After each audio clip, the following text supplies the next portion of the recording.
new year is full of people setting resolutions and new goals, but most of them don't end up following through. I am happy to say that I'm not one of those people. In 2025, I completed many of my goals. I paid off my student loans, quit my draining corporate job, started my own business, picked up new hobbies, and so much more. Did you know 23% of people quit their New Year's resolution the first week of January, and that 41% quit during the first month of the year? Are you going to be one of those quitters? Or do you want to come out of this year the best version of yourself, making 2026 your bitch? What the difference will be this year is that you choose a method or way to break down your goals in a way that works for your brain so you will actually complete your New Year's resolutions. But first, of course, we do need some overarching goals of what you want to complete for the year. Lots of people will do general things like they want to make more money or get in shape. But be real, you need to get more specific than that. Really take time to think, what do you want your life to look like 1 year from now? Where will you live? What will you do for work?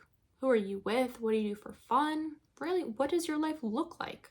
What's different about this perfect life in 1 year versus now? And what do you need to change to accomplish it?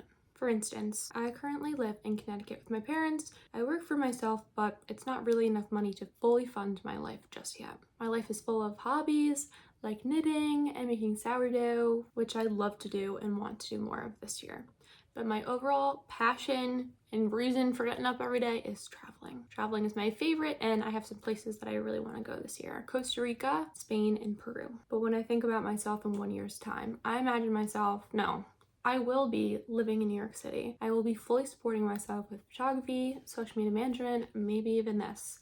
I will have done all of my favorite hobbies all year long. I will have traveled to all my places I wanted to see, and I'll be planning the ones I want to hit next year. I know where I want to be in 1 year, but now I need to bridge the gap of what I need to do to get to that future next year me. So this is where people generally lose steam, because of course you need your overarching goal, but you can't stop there. You can't. You need to figure out actionable steps of how you can get from point A to point B. Here, I'll break down a few of my favorite methods. Quarterly goals. I don't want to corporatify my channel, this video, very much, but breaking down your year into quarters can be very helpful, because one overarching goal, little bit scary, but if you break it down into 4 pieces, manageable. You can do that. Maybe you're one of those people who wants to do the classic post-grad experience of running a marathon, but you're someone who doesn't really run yet, but thought you'd take it up, which is totally doable. Tons of people do it, and you could break down your marathon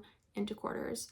Q1, you do a 5K. Q2, 10K. Q3, half marathon. I don't know when your marathon is in this situation. But really, any goal you have, if you break it down into 4 pieces, you can do it.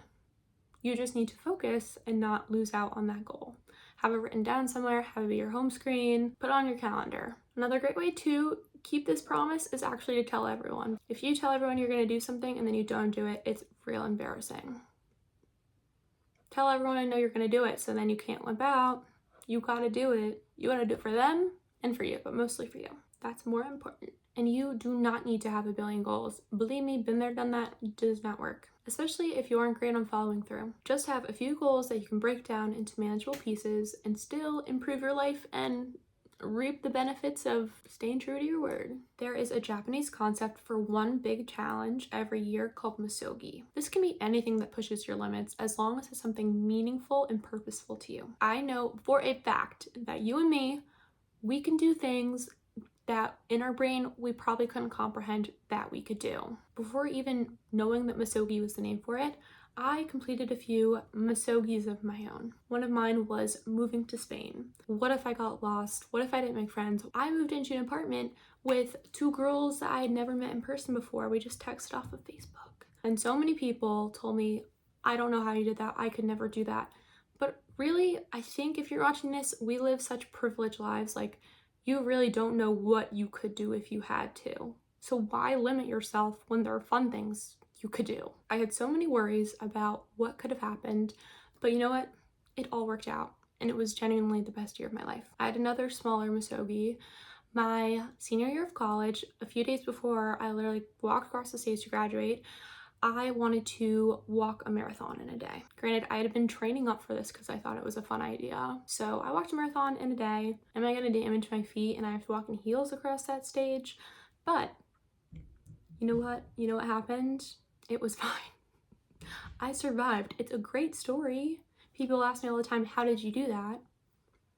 Girl, I just did it. You could too if you wanted to. It all worked out.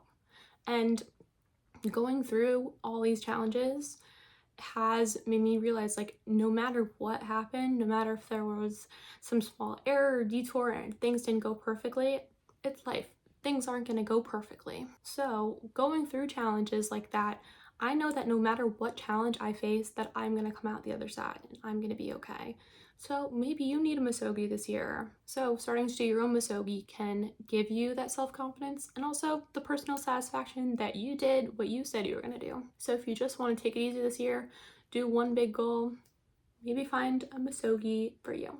This is the method I'm going to do this year, is breaking all of my goals down into smaller monthly sections, but I'm not going to break them down month by month until the month arrives. With starting my own business, I cannot predict what is going to happen every month. I can do everything right, and sometimes things are just not going to work out, which can be really, really discouraging. It's even more discouraging to fail and then also look at all of the goals that you set out meticulously for each month and realize that you've now failed all of them because you fell behind. And personally, that's not something I really want to feel. So I've decided to take a more type B approach for 2026 and setting goals as the months come. Always working towards my big overarching goals, but having a little bit of grace when it comes to achieving what I want. Too often, I'm thinking life is a race and I need to figure everything out as fast as I can, but that's not the point of life. The point of life is to enjoy and to be happy and to make a difference.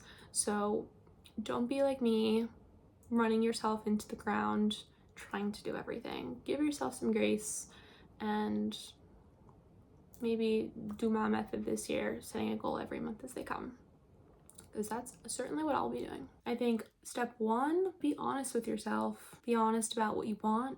Be honest about what you actually will achieve and what you actually will do. Because when you're setting a new goal and you're setting it monthly or quarterly, you realize you are making an effort to change your life, your lifestyle, which is what you do every day. So if you can't commit to doing something towards your goals once a week, like, do you really even want it? Like, are you really gonna make 2026 your bitch if you're not gonna, I don't know, go to the gym, if that's your goal? If you're not gonna make time for the people you love, if you're not gonna give back, whatever your goals are, you have to act like that bitch if you want to be that bitch. So now that you know all of my goals and what I'll be doing this year, maybe comment yours below. We'll hold each other accountable and I'll make 2026 our bitches. It's like we're dominatrix sisters.